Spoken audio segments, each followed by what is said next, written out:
जितने आस्था चैनल पर कथा सुन रहे हो, जितने फेसबुक और यूट्यूब पर सुन रहे हो, और जितने इस छत्तीसगढ़ की पावन धरा पर बैठकर सुन रहे हो, बहुत सावधानी से सुनना। दशमी की रात्रि के 12 बजे घी का दिया हथेली में रखकर दरवाजे के बाहर, उस दिए को हथेली में रखकर चंद्र का दर्शन रात्रि के 12 बजे दिए की लो में चंद्र का दर्शन करते हैं, उससे ज्योत प्रबल होती है हमारे। या तो होगा वो नवमी की रात्रि 12 बजे या दशमी की रात्रि की 12 बजे चंद्र का दर्शन, दीप घी का हाथ में जलाकर, नाम गोत्र अपना बोलकर, नरसिंह भगवान का स्मरण कर कर, ज्योति में चंद्र का स्मरण कर कर दर्शन किया जाता है। नेत्र कमजोर हो तो 3 या 4 दिन में ज्योतियों का क्रम बढ़ना प्रारंभ होता है। वैसे तो 15 दिन का लिखा है, पर शिव महापुराण कहती है 3-4 दिन का क्रम बहुत होता है, बढ़ता जाता है। दशमी, एकादशी और द्वादशी, इन 3 तिथियों पर एक रोटी में थोड़ा सा मीठा रखकर सोमक पितृ का नाम लेकर यदि गाय को खिला दिया जाता है, तो अगर कोई पूर्वज प्रेत योनि में भी पड़ा हुआ होता है, भटक रहा होता है, जिसको पिंड नहीं मिला, जो अचानक मर गया होता है, अधोगति में चले गया होता है, उस जीव की मुक्ति दशमी, एकादशी और द्वादशी, 3 दिन सोमक पितृ का नाम लेकर रोटी में, पूड़ी में मीठा रखकर अगर गाय को खिला दिया जाता है, ये 3 दिन तक, तो वो पितृ कभी भटकते नहीं है, उनको मुक्ति प्राप्त हो जाती है, मोक्ष में।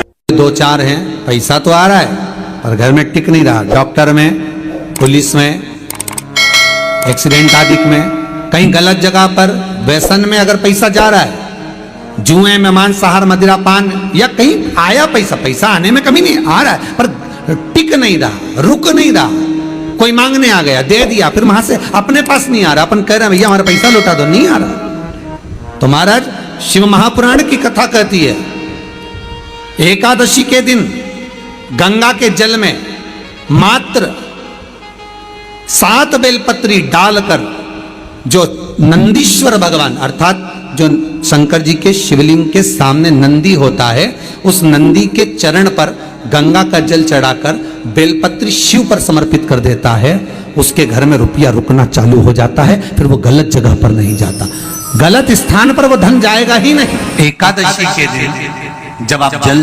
शंकर को चढ़ाने तो रोज ही जाते हैं, जब एकादशी का दिन रहे और शंकर जी के मंदिर में आप जल समर्पित करें, तो 3 बार मुख से स्वधा स्वधा स्वधा या स्वधा स्तोत्र का पाठ, जिसमें 12 श्लोक। मांग तुझे क्या चाहिए। एकादशी ने भगवान विष्णु से कहा, नाथ प्रभु वर दे दो, मृत्यु लोक में जो मनुष्य मेरा व्रत करेगा, चाहे जलचर, थलचर, वायुचर या सांसारिक मनुष्य, मेरा अगर एकादशी का व्रत करेगा, प्रभु उसके यहाँ धन धान्य वैभव सुख संपदा बढ़ेगी और उस जीवात्मा को नरक नहीं भोगना पड़ेगा, सीधे बैकुंठ का उसको वास मिलेगा। जब जीव आत्मा को लेकर चला जाएगा, यम के दूत जब बंदी बनाकर ले जा रहे होंगे उस जीवात्मा को, जिसके प्राण छूटे होंगे, यम के दूत जब बंदी बनाकर ले जा रहे होंगे, तब मुझे वर दो कि मैं इसका हाथ पकड़कर बेतन्नी से पार उतार कर सारे नरकों से निकालती हुई आपके धाम में लेकर आऊं। भगवान ने वर दे दिया, तथास्तु।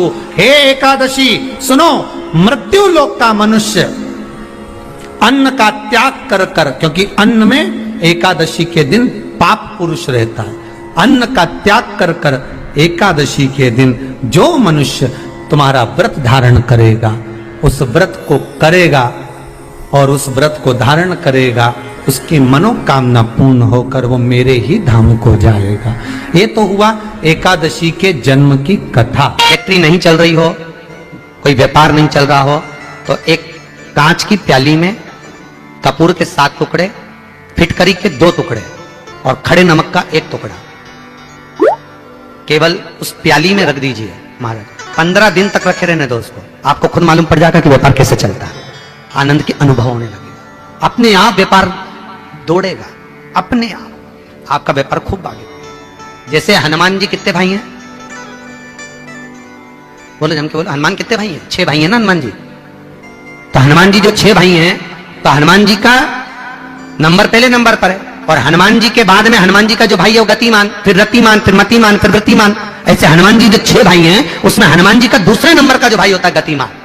महाराज हनुमान जी के उल्टे पांव का सिंदूर लाकर गतिमान का नाम लेकर जो अष्टमी के दिन स्वस्तिक बना देता है, उसके व्यापार में कभी कमी नहीं आती। उसका व्यापार, दुकान, फैक्ट्री 4 चांद लगा देती। हनुमान जी का दूसरे नंबर का भाई, क्या नाम है उसका? जम के बोलो, रति नहीं गति, ग्रेप्स वाला जी, गतिमान। आंकड़े के पत्ते की जो माला होती है, ये माला कार्य की सिद्धि के लिए होती है। इसमें एक एक आंकड़े के पत्ते पर सीताराम लिखा जाता है। मात्र एक पत्ता ऐसा होता है जिस पत्ते पर सीताराम नहीं लिखा जाता। 108 पत्ते में से एक पत्ता, बस उस पत्ते को हथेली में रखकर उल्टा हाथ आपको रखना है और अपनी कामना कर कर उस पत्ते को बांध देना है। ये जरूरी नहीं है कि 25 के बाद बांधो, 50 के बाद बांधो या 100 के बाद बांधो, आपकी मर्जी पड़े। उस खाली पत्ते को कहीं पर भी बांध दीजिए और उस माला को अपनी कामना कर कर श्री हनुमान जी महाराज को समर्पित कर दीजिए। महाराज, इसके लिए कोई तिथि, कोई दिन, कोई वार निश्चित नहीं है।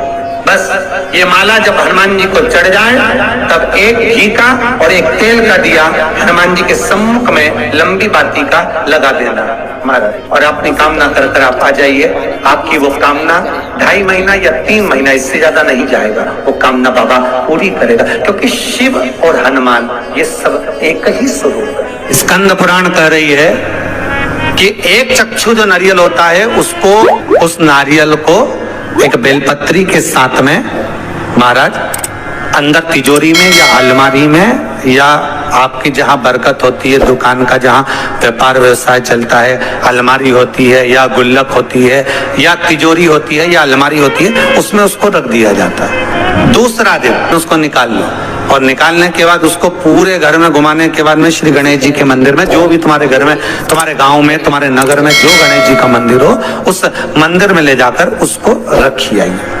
वहां से मात्र एक दुर्वा लेकर आइए, गणेश जी महाराज की चढ़ी हुई केवल एक दुर्वा, और उस दुर्वा को दरवाजे की देहली पर छुलाकर उस दुर्वा को अपनी अलमारी में, अपनी तिजोरी में उसी दिन रख दो जिस दिन लेकर आयो महाराज। कभी जिंदगी में लक्ष्मी की कमी नहीं आ सकती, पर होना चाहिए एक चक्षु नरिया। उम्मीद करता हूँ आपको हमारा ये वीडियो पसंद आया होगा। कमेंट बॉक्स में जरूर बताइएगा, और जो लोग हमारे इस चैनल पर पहली बार आए हैं वो हमारे इस चैनल को सब्सक्राइब करें।